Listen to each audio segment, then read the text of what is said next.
La nouvelle directrice générale m'a licencié dès son premier jour. Les tulipes que j'avais apportées tremblaient encore dans mes mains. Cameron Blake, votre temps est révolu. Elle ignorait que, 2 jours plus tôt, j'avais signé les papiers faisant de moi le propriétaire. Le lendemain matin, la secrétaire est entrée en trombe, essoufflée, vous devez voir ça. Il pensait que me licencier serait la fin de l'histoire. Il se trompait. Je m'appelle Cameron Blake, et ce qui s'est passé dans cette salle de conseil. Il y a 3 jours, a tout changé. Mais, pour comprendre comment un vétéran de 25 ans de maison a été publiquement humilié, puis a inversé les rôles face à la directrice générale d'une entreprise du Fortune 500, vous devez connaître l'histoire du stylo en argent dans ma poche, et du coup de téléphone reçu 72 heures plus tôt.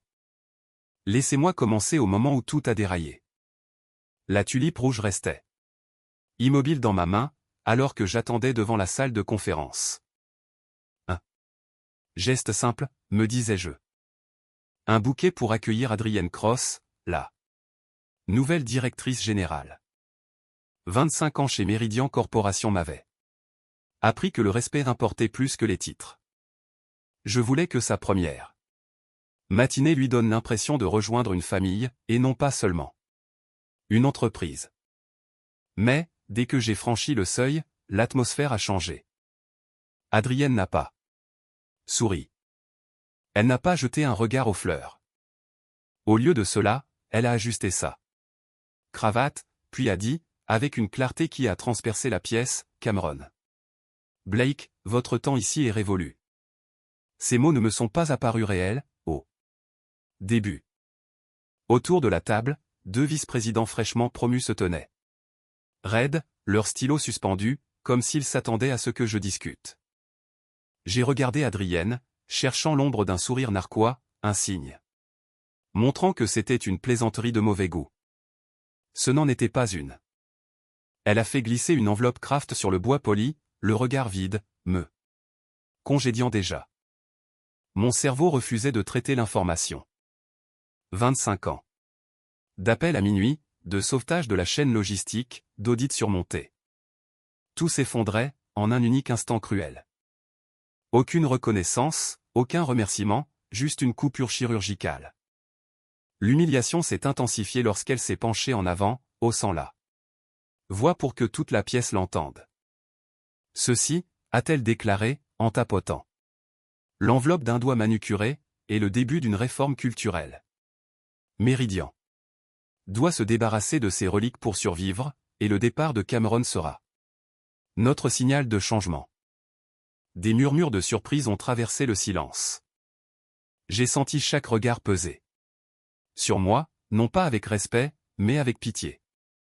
Mon bouquet de tulipes a fléchi dans mes bras, devenant soudainement ridicule. Je l'ai déposé sur la table. D'appoint, son parfum lourd flottant dans l'air rassis. Si vous aimez les histoires de outsiders d'entreprises qui refusent de s'avouer vaincus, et la douce justice qui éclate lorsque l'expérience rencontre l'arrogance, cliquez sur le bouton j'aime et abonnez-vous dès maintenant. Chaque jour apporte de toutes nouvelles histoires, chacune plus captivante que la précédente. J'ai tendu la main vers l'enveloppe. Mes doigts ont effleuré le stylo gravé que je portais toujours sur moi, celui qui m'avait été offert pour mes 25 ans de service. Mon nom, gravé dans l'argent, brillait faiblement sous la lumière fluorescente. Je l'ai serré fort, m'ancrant ainsi contre la vague d'humiliation qui m'envahissait. Mais voici ce qu'Adrienne ignorait. Voici ce que personne, dans cette pièce, ne savait.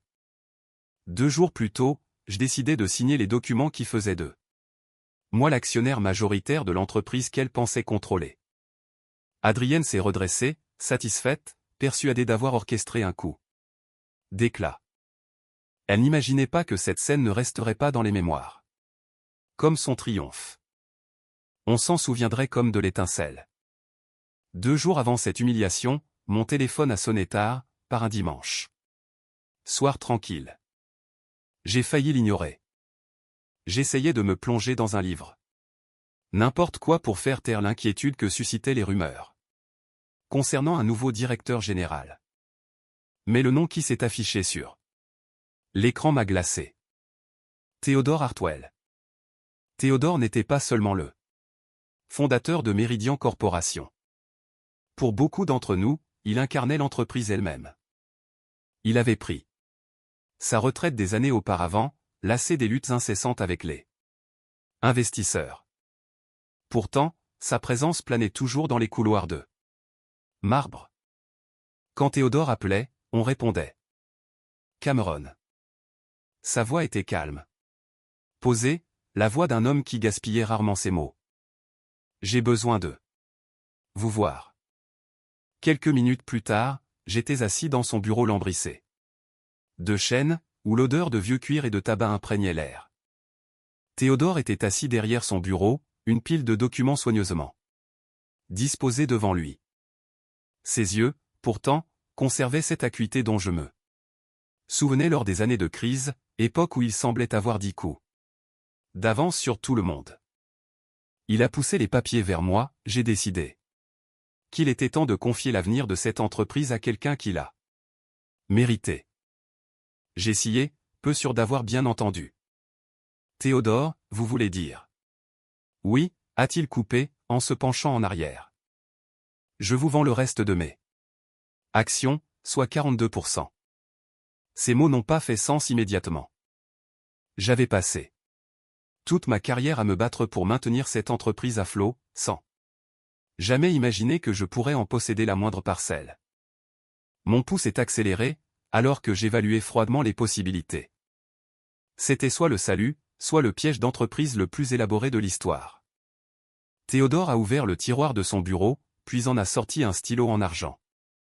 Il l'a tenu avec soin, presque cérémonieusement, avant de le déposer dans ma main. Il était à moi quand j'ai signé l'acte fondateur de Meridian, a-t-il dit. C'est plus qu'un stylo. C'est un symbole de confiance.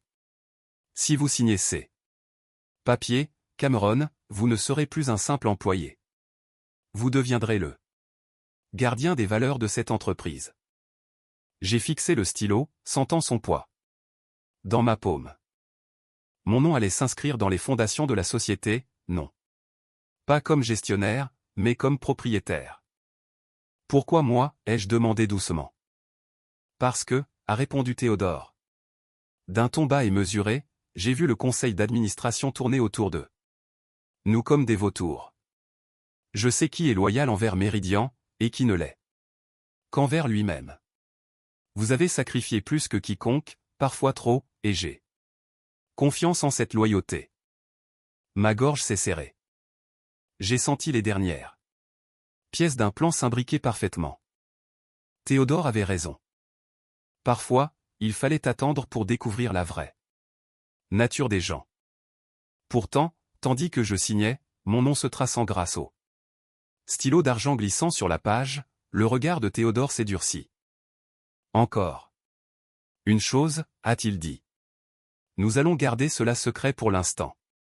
Je veux voir qui révélera sa vraie nature, lorsqu'on vous croira sans aucun pouvoir. Leur arrogance les trahira.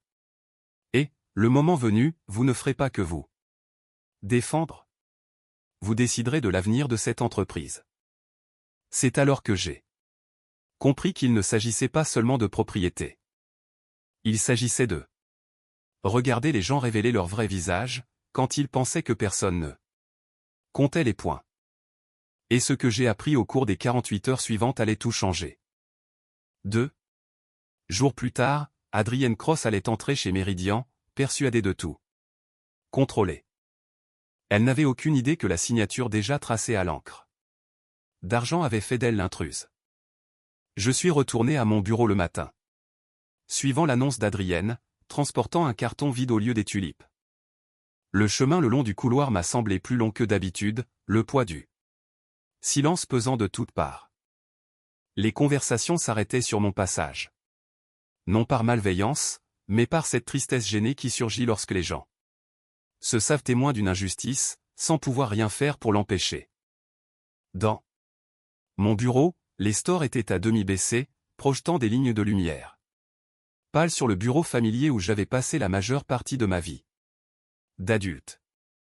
J'ai posé le carton, puis j'ai commencé à rassembler mes affaires.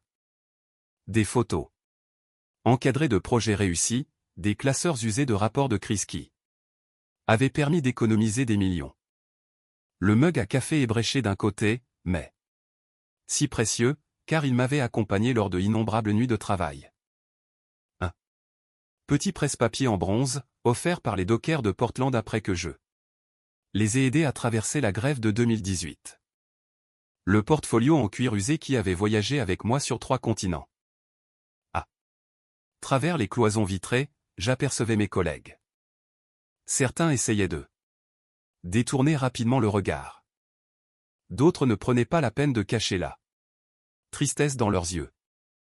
Je connaissais ce regard. C'était de la pitié mêlée d'impuissance. Le genre d'expression que j'avais vu autrefois chez les dockers.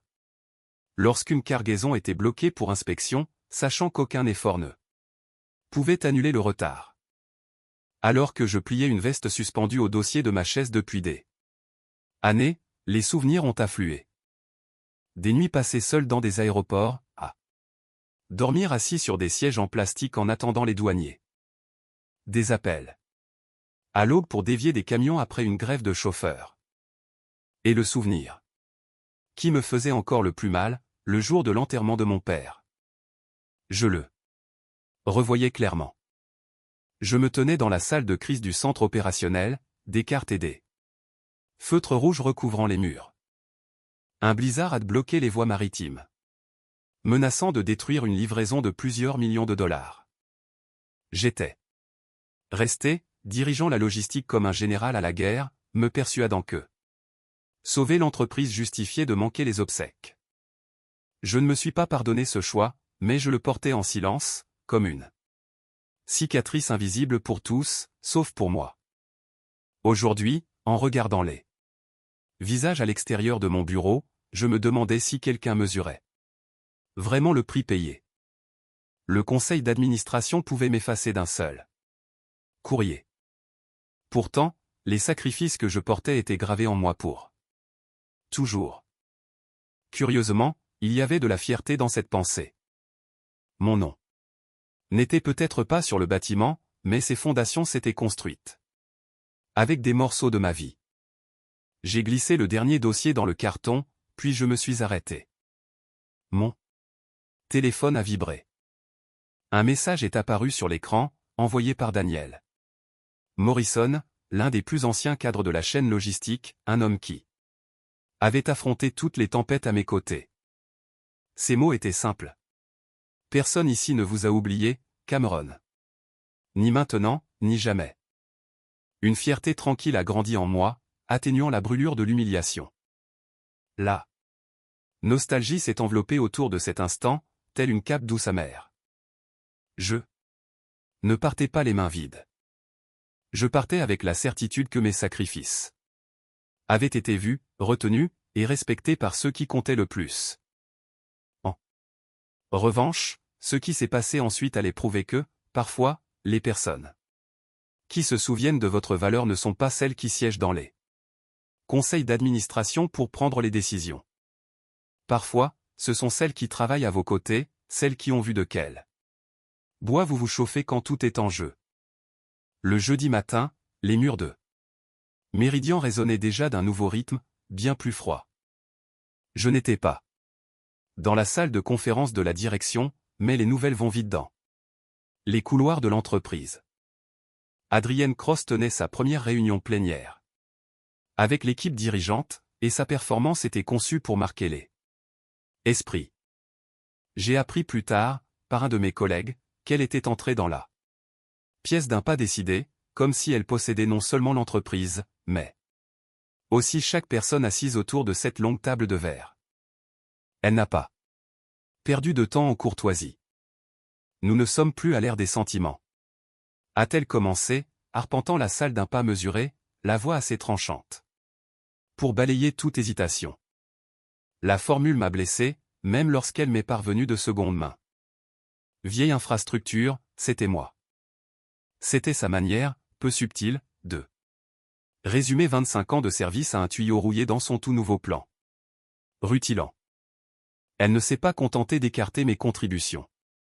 Elle a insulté chaque nuit de travail tardive, chaque crise surmontée, et chaque once de loyauté que j'avais investie pour maintenir Méridian en vie. Ma poitrine s'est serrée, la colère montant comme une flamme trop longtemps étouffée. Je pouvais accepter d'être remplacé, mais être effacé, c'était un mépris que je ne pouvais pardonner. Adrienne a continué sur sa lancée, le ton de plus en plus arrogant, nous allons tailler plus profondément, a-t-elle annoncé. Les départements gonflés de sentimentalité seront restructurés. La loyauté envers des méthodes obsolètes n'est plus acceptable. Ces mots étaient un couteau, mais la blessure la plus profonde venait de la docilité ambiante. Le silence de ceux qui savaient ce qu'il en était, mais qui préféraient la sécurité à la dissidence. Et puis, un coup du destin auquel je ne m'attendais pas est survenu. Cet après-midi-là, mon téléphone a vibré, signalant un message d'un jeune analyste que j'avais encadré des années auparavant. Il avait assisté à la réunion, carnet ouvert, enregistrant discrètement avec son téléphone. Un fichier audio était joint. Cameron, disait son mot, vous pourriez en avoir besoin. Il ne devrait pas s'en sortir comme ça. J'ai appuyé sur lecture. La voix d'Adrienne a envahi mon appartement, ruisselante de dédain. Vieille infrastructure, ricanait-elle. Des reliques comme Cameron étaient des encres qui nous tiraient vers le bas. Nous ferons de son départ un symbole. L'enregistrement était clair, accablant, et surtout impossible à interpréter autrement que comme du mépris. J'ai serré mon téléphone plus fort. La colère me parcourait, mais, en même temps, une concentration froide et inébranlable s'est installée. Ce n'était plus de la simple humiliation. C'était une preuve. Adrienne venait de me donner l'arme exacte dont je pourrais un jour me servir pour la démasquer, une lame forgée dans sa propre arrogance. Pour la première fois depuis mon licenciement, je me suis permis un mince sourire. Elle pensait m'avoir réduit au silence. Au lieu de cela, elle m'avait livré ses propres paroles, et les mots ont l'art de résonner bien plus longtemps que le pouvoir. Mais ce qu'Adrienne ignorait, c'est que, tandis qu'elle s'affairait à couper les ponts et à se faire des ennemis, l'homme qu'elle venait d'insulter détenait désormais les clés de son royaume. Le vendredi matin est arrivé, lourde attente. Le conseil d'administration s'est réuni dans la grande salle de conférence de la direction, une pièce conçue pour intimider. Une table en acajou poli s'étirait sur près de 6 mètres. Flanquée de baies vitrées s'élevant du sol au plafond, qui cadraient le centre-ville de Portland comme un tableau d'entreprise. Des fauteuils en cuir étaient disposés avec une précision toute militaire. À l'autre bout de cette longue table, se trouvait un fauteuil différent des autres. Un simple chevalet était posé devant, affichant en lettres grasses, réservé. Actionnaire majoritaire. Cette vue a attiré des regards discrets. Certains administrateurs tentaient de masquer leur curiosité, sirotant leur café d'un air détaché, tandis que d'autres se penchaient légèrement pour chuchoter des hypothèses. Ce titre avait du poids. Un nouvel actionnaire majoritaire pouvait faire pencher la balance à chaque vote, et modifier l'avenir de la société d'une seule décision. Pourtant, le siège restait vide. Adrienne Cross, debout en bout de table, a remarqué ses regards, mais elle a choisi de tourner ce silence à son avantage. Avec un sourire narquois plein d'assurance, elle a tapoté ses notes, puis a déclaré d'un ton mielleux, « Vous serez ravis d'apprendre que le nouvel investisseur s'aligne pleinement sur ma vision de la réforme. Son absence aujourd'hui n'est qu'une simple formalité. Considérez cela comme un soutien silencieux au changement que nous mettons en place. » Ces mots visaient à apaiser l'Assemblée, mais le malaise persistait. Les administrateurs ont échangé des regards prudents, oscillant entre scepticisme et réserve.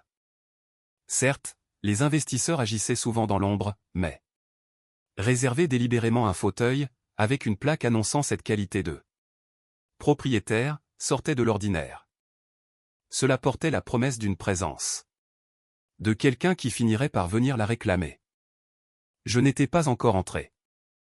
J'attendais dehors, juste derrière les portants. Verre dépoli.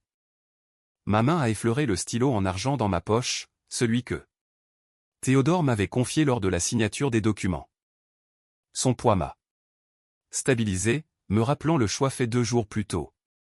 Mon licenciement était encore douloureux, mais ce qui se tramait dans cette pièce préparait le terrain pour quelque chose de bien plus grand qu'une simple humiliation. J'ai pris une profonde inspiration, j'ai croisé les bras, puis j'ai redressé les épaules. Il était temps de leur montrer qui détenait réellement le contrôle. Pour l'instant, la retenue s'imposait. Tous mes instincts me poussaient à faire irruption immédiatement dans cette pièce, à balayer l'arrogance d'Adrienne. Cependant, j'avais appris que la patience était l'arme la plus puissante. À l'intérieur, Adrienne poursuivait sa présentation, désignant des diapositives remplies de prévisions et de graphiques.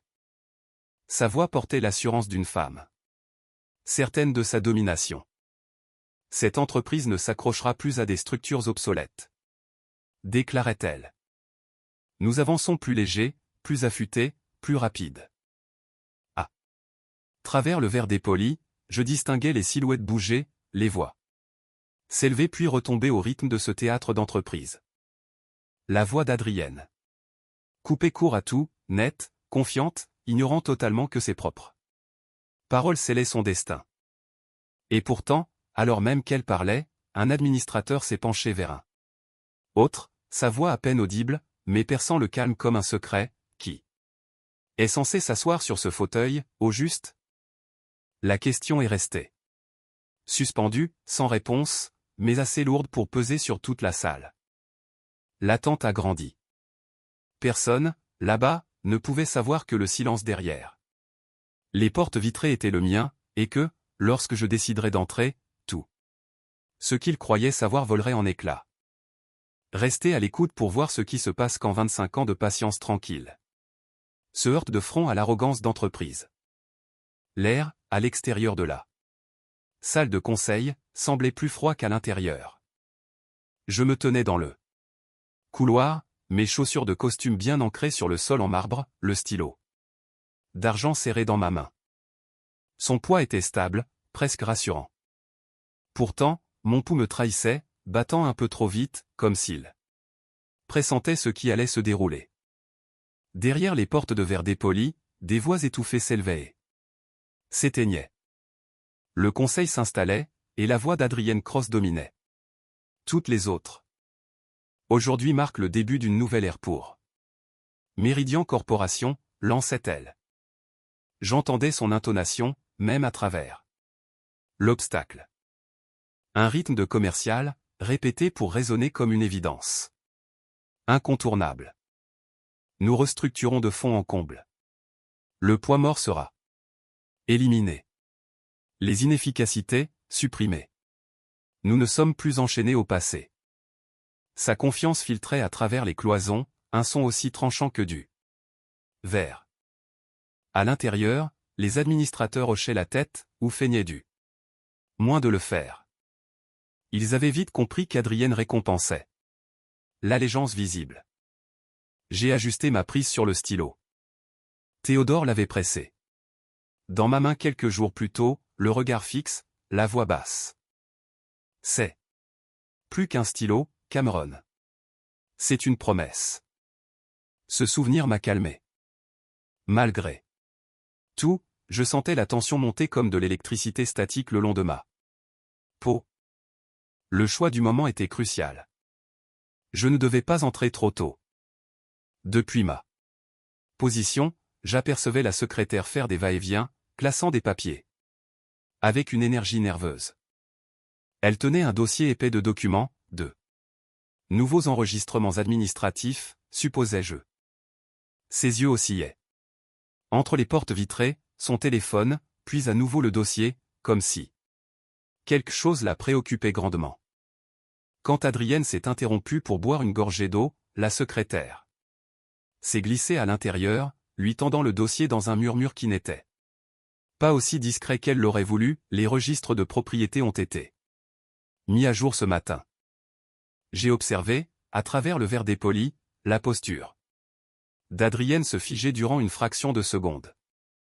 Le rythme de sa présentation a vacillé. J'ai vu ses doigts se serrer sur le bord du dossier, ses articulations blanchissant l'espace d'un instant, avant qu'elle ne force son sourire habituel à revenir sur ses lèvres. Pendant un court moment, le doute a traversé son visage, fissurant son masque.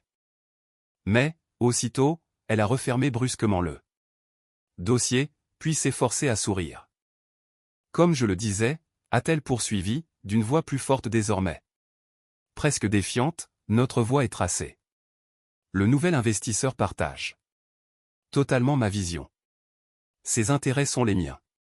Il n'y a aucune inquiétude à avoir. Les administrateurs ont hoché la tête à nouveau, mais leurs yeux les trahissaient.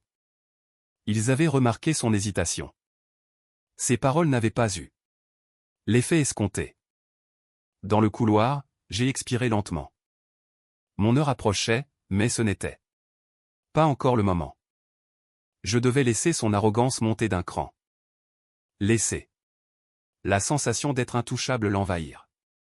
Alors seulement, la chute serait assez brutale pour marquer les esprits. J'ai serré le stylo dans le creux de ma main, sa surface fraîche me rattachant au réel. La tension, dans l'air, n'était plus mienne. Elle n'était plus isolée.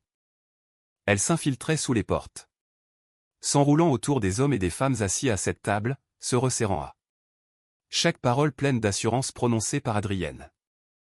Elle s'imaginait aux commandes. Elle croyait que le siège au bout de la table appartenait à un allié. Elle pensait que les registres n'avaient pas d'importance. Bientôt, elle allait découvrir à quel point elle se trompait. Dans la salle de conseil, le murmure d'approbation s'est fait plus fort. La voix d'Adrienne résonnait avec l'aisance d'une femme persuadée que le plus difficile était derrière elle. Elle se tenait droite, en bout de table, arpentant lentement la pièce comme si chaque administrateur lui appartenait déjà. Le progrès exige de l'audace, a-t-elle déclaré, en désignant les diapositives projetées sur le mur. Nous avons déjà commencé à dégraisser la structure. Par vos votes aujourd'hui, nous rendons cela officiel. Ensemble, nous écrivons l'avenir de Méridian. Quelques administrateurs se sont adossés à leur siège, hochant la tête, l'expression méfiante mais soumise. L'un, puis un autre, ont exprimé leur soutien. Je pense qu'Adrienne a raison, a dit le premier. Nous avons besoin d'une rupture nette avec le passé. Un second a renchéri, l'efficacité est la seule voie possible. Un sentiment de soulagement a envahi le visage d'Adrienne.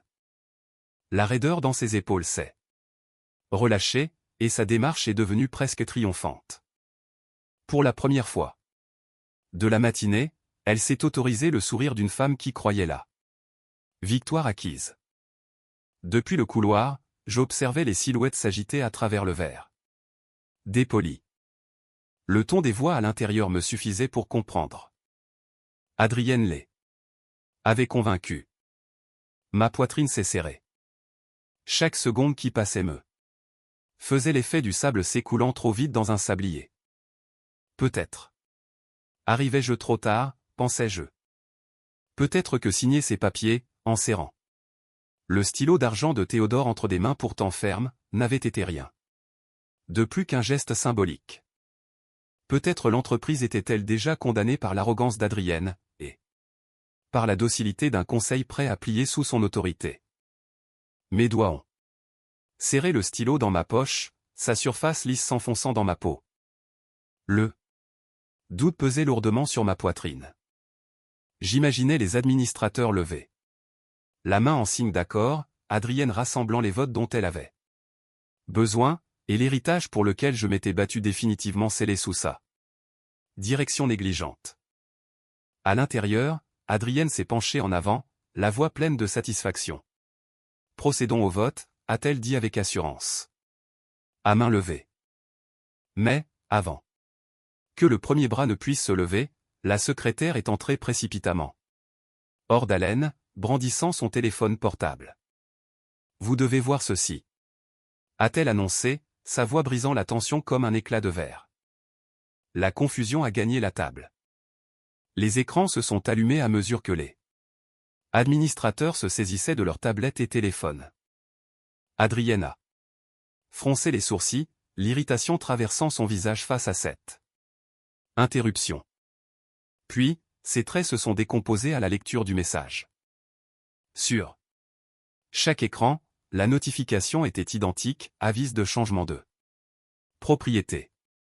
À compter de mardi matin, Cameron Blake détient 42% des droits de vote au sein de Meridian Corporation. Cette mise à jour annule et remplace tous les registres antérieurs.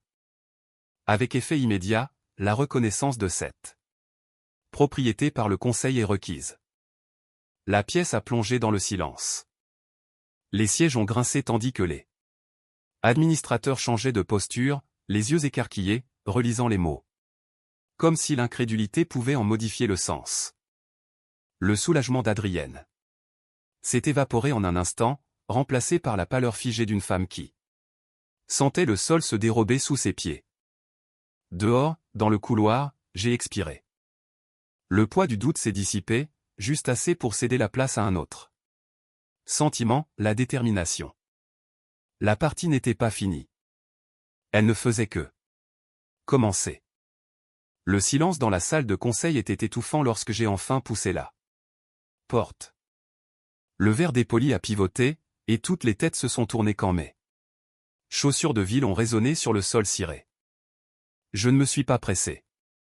J'ai avancé d'un pas assuré, avec l'allure de quelqu'un qui est à sa place, bien que personne dans cette pièce ne se soit attendu à me voir surgir. Dans ma main droite, le stylo en argent accrochait la lumière, brillant comme une petite lame. Je l'ai laissé reposer le long de mon corps, comme si je l'avais toujours porté ainsi. Le stylo n'était plus seulement un cadeau de Théodore. Il était le rappel que ma signature avait plus de poids que toute la mise en scène d'Adrienne Cross ce matin-là. Adrienne s'est figée au milieu de sa phrase, ses yeux s'écarquillant. Durant une fraction de seconde. Son masque s'est brisé, laissant entrevoir la panique enfantine qui la rongeait. C'est une erreur, a-t-elle balbutié, se cramponnant au dossier posé devant elle. Sa voix tremblait, perdant de son assurance autoritaire pour prendre le ton fragile d'une femme luttant désespérément pour ne pas couler. Je n'ai pas parlé. Pas encore. À la place, je suis resté immobile, laissant le silence travailler. Pour moi. Mon regard est resté fixé sur Adrienne, inflexible, calme comme l'acier. Autour de nous, les administrateurs s'agitaient, mal à l'aise, guettant la tempête qu'ils sentaient imminente. Adrienne a tenté une nouvelle fois, plus fort, s'efforçant d'insuffler une fausse assurance dans ses propos, la déclaration de l'organisme de régulation financière doit être erronée. Blake a été licencié. Il n'a aucune légitimité. Ici. Mais le tremblement de sa voix la trahissait. Pourtant, je n'ai rien dit. J'ai laissé le poids de ma seule présence peser sur la pièce, une pression qui s'accentuait à chaque seconde. Les administrateurs se sont adossés, certains déplaçant leur regard de l'un à l'autre, d'autres baissant les yeux. Ils le sentaient eux aussi, le rapport de force avait changé, avant même qu'un seul mot ne soit prononcé. Finalement, j'ai fait un pas vers l'avant. Le stylo a de nouveau brillé. Je ne l'ai pas levé, je ne l'ai pas brandi. Je l'ai simplement tenu fermement, de la manière dont on tient une vérité que personne ne peut contester. Je me suis arrêté à mi-chemin du fauteuil vide marqué « Actionnaire majoritaire ». Je ne me suis pas assis tout de suite.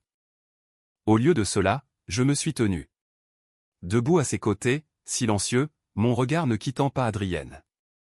L'effet a été immédiat. Son visage a pâli, et ses paroles se sont muées en un bafouillage nerveux. Elle s'est agrippée à la table comme pour s'y retenir, mais l'assemblée avait déjà basculé. Tous les regards étaient fixés sur moi désormais, n'attendant plus ses paroles, mais les miennes. Et, malgré tout, j'ai attendu. J'ai laissé le silence s'étirer. Jusqu'à ce qu'il devienne insupportable, jusqu'à ce que le moindre froissement d'habit paraisse assourdissant. L'attente était une arme, et je la maniais avec précaution. Dans cet instant suspendu, Adrienne a compris la vérité. Le pouvoir ne résidait pas dans les éclats de voix ou les déclarations théâtrales. Le pouvoir résidait dans la présence sereine de la seule personne qui n'avait nul besoin de parler. Enfin, je me suis assis dans le fauteuil à l'autre bout de la table, celui qui était réservé à l'actionnaire majoritaire. Le cuir a grincé doucement sous mon poids, mais ce bruit a résonné comme un verdict dans la salle. Chaque regard m'a suivi, comme si le simple fait de m'asseoir constituait en soi une déclaration de guerre. J'ai posé l'enveloppe Kraft qu'Adrienne avait fait glisser vers moi sur la table, ses bords légèrement élimés par ma main.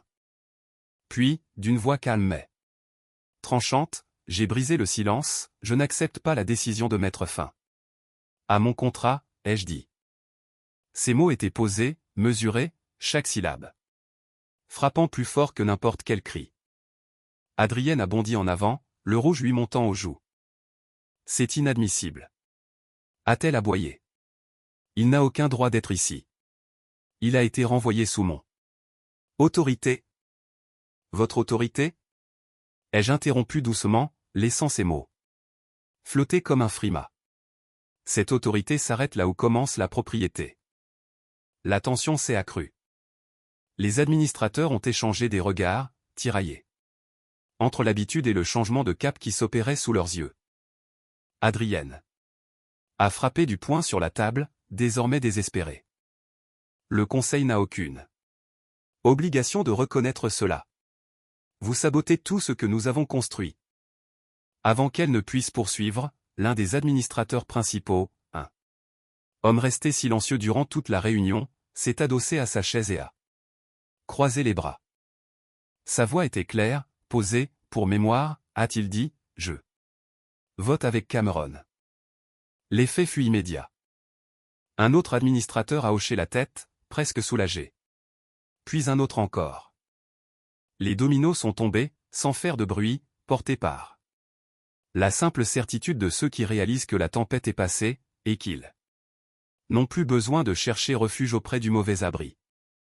Toute trace de triomphe a disparu du visage d'Adrienne. Elle a regardé autour d'elle, les yeux fuyants, cherchant des alliés. Personne n'a croisé son regard. J'ai plongé la main dans ma poche, puis j'en ai sorti le stylo d'argent, au poids si familier, sa surface brillant sous les néons. Lentement, délibérément. Je l'ai posé sur la table.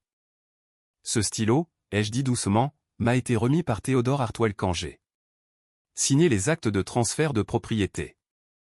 Il représente la confiance, la continuité, et incarne la volonté du fondateur de cette entreprise, une volonté qui ne s'éteint pas simplement parce qu'une femme me qualifie de vieille infrastructure. Je me suis penché en avant, faisant glisser un document sur la table d'un mouvement fluide. J'ai signé de mon nom, la plume crissant sur le papier comme pour refermer une boucle. Ce bruit était léger, mais, dans cette pièce, il résonnait plus fort que n'importe quel coup de marteau. Pour la première fois depuis des jours, j'ai senti le poids sur ma poitrine s'alléger.